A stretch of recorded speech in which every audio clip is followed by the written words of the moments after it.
يشير تقارير إلى أن بن زايد رفض استقبال كاكا لأن الأخير عجز عن إقناع قيادات الجيش التشادي بالدخول في الحرب في السودان إلى جانب ميليشيا الدجل الإرهابية التي بدأت في تجرع الهزيمة على جميع مسارح العملية في السودان.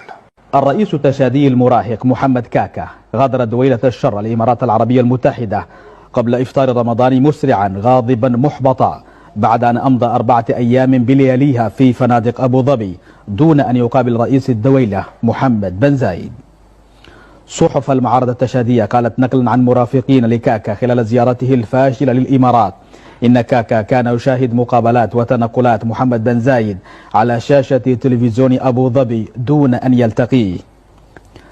وبعد 4 أيام من المهانة قرر كاكا على نحو مفاجئ التوجه إلى المطار والعودة إلى إنجمينا، حيث أقلعت طائرته قبل نصف ساعة فقط من موعد الإفطار. وقالت الصحف التشادية إن كاكا أمر بفصل طائرة البوينغ 737 التي أغلته عائدا إلى بلاده عن نظام التتبع عبر الأقمار الاصطناعية، وتم تغيير مسارها لتفادي المرور عبر الأجواء السودانية لتأخذ مسارا طويلا فوق أوغندا وجمهورية الكونغو الديمقراطية وجمهورية أفريقيا الوسطى ثم